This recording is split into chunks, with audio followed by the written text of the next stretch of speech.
दोस्तों, एक अलग महत्वपूर्ण प्रकरण पर आपके सामने आम आदमी पार्टी अपनी बात रखना चाहेगी। मैं जिक्र करना चाहूँगा साउथ एमसीडी के एक पार्षद महोदय के हवाले से छपी खबर का, जिसमें कई अखबारों में प्रमुखता से खबर छपी है। काउंसलर साहब जो एसडीएमसी में विपक्ष के नेता भी हैं, फरहाद सूरी साहब, उन्होंने कचरा उठाने के मामले में भ्रष्टाचार का आरोप लगाया है और भ्रष्टाचार का यह आरोप निराधार नहीं है। एमसीडी की विजिलेंस की जांच की रिपोर्ट पर आधारित है। हम आपको याद दिलाना चाहेंगे कि जिस ठेकेदार का जिक्र किया गया है इस भ्रष्टाचार के मामले में, जो ठेकेदार अधिकृत है नॉर्थ एमसीडी का कूड़ा उठाने के लिए, और उसमें भी प्रश्न चिन्ह है कि वो किस प्रकार से अधिकृत है, किस प्रकार से एंगेज किया गया है नॉर्थ एमसीडी द्वारा, वो भी एक जांच का विषय, उस पर बाद में आएंगे।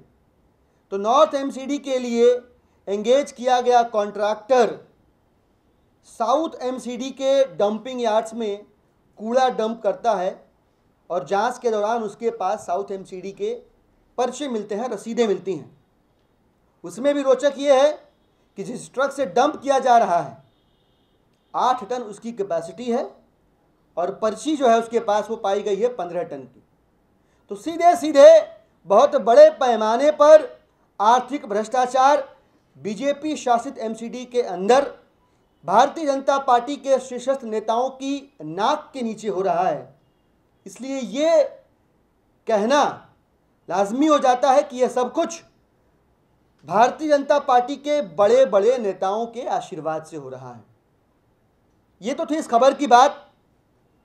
इस खबर को मैं जोड़ना चाहूँगा लगभग 2-3 महीने पहले आम आदमी पार्टी द्वारा की गई पत्रकार वार्ता से, जिसमें हमने भारतीय जनता पार्टी के ही सदन के नेता योगेंद्र चंदौलिया का लेटर, जो उस समय के नॉर्थ एमसीडी के मेयर रविंद्र गुप्ता को लिखा गया था, और ये कहा गया था कि आपने कचरा उठाने के ठेके के मामले में भ्रष्टाचार किया है।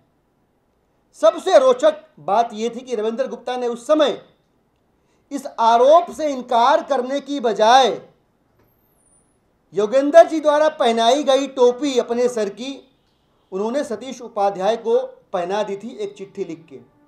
आरोपों से इनकार नहीं किया और कहा कि प्रभु, यहां जो कुछ भी हो रहा था वो आप ही के आशीर्वाद से हो रहा था, आप ही के कहे अनुसार हो रहा था। तो माना सबने कि कूड़ा कचरा उठाने के मामले में भ्रष्टाचार हुआ। 500 रुपये प्रति मीट्रिक टन कचरा उठाने का जो दाम तय था उससे लगभग दोगुने से भी ज़्यादा कीमत अदा करके कॉन्ट्रैक्टर को कॉन्ट्रैक्ट दिया गया कचरा उठाने का। उसमें भी इस कॉन्ट्रैक्टर का कॉन्ट्रैक्ट लगभग 1 साल 1.5 साल पहले ख़त्म हो चुका है और उसके बाद बार बार रीटेंडरिंग किए बगैर 3-3 महीने के लिए उसी कॉन्ट्रैक्टर के कॉन्ट्रैक्ट को एक्सटेंड करके बढ़े हुए दामों पर कचरा उठवाया जा रहा है एमसीडी द्वारा। आपको याद दिलाना चाहूंगा कि बीजेपी द्वारा चलाई जाने वाली एसीबी, हमने इस मामले में एसीबी में कंप्लेन की थी। बेसिर पैर के निराधार आरोपों के ऊपर तुरंत सक्रिय होने वाली एसीबी इस पूरे प्रकरण में आज तक कुछ भी नहीं कर पाई है। न किसी को नोटिस किया, न किसी को सम्मन किया, न कोई जांच की, जबकि इतना मजबूत आधार है जांच का, आर्थिक भ्रष्टाचार का, कि कोई भी पार्टी इस पूरे भ्रष्टाचार के मामले में जिसका नाम आया हो भ्रष्टाचार नहीं हुआ ऐसा नहीं कह रही। सब मानते हैं कि गलती हुई है, भ्रष्टाचार हुआ है, अनियमितता हुई है, जो एमसीडी के नॉर्म्स हैं उनका वायलेशन हुआ है, एमसीडी का नॉर्म कहता है प्रतिवर्ष कूड़ा कचरा उठाने के कॉन्ट्रैक्ट में 3.5 से 5.5% के आसपास की वृद्धि होनी चाहिए। यहां पे दोगुनी वृद्धि हो चुकी है। यह सब होने के बावजूद भारतीय जनता पार्टी चुप बैठी हुई है, शांत बैठी हुई है। पर आम आदमी पार्टी इसमें शांत नहीं बैठेगी। एसीबी की निष्क्रियता के बाद इस खबर के आने से हमारे आरोप और स्पष्ट हो जाते हैं कि भाजपा और कांग्रेस दोनों मिलकर एमसीडी को लूट रहे हैं और आम आदमी पार्टी इस मामले में कानूनी सलाह लेकर अगले कदम के रूप में न्यायालय का रुख करेगी।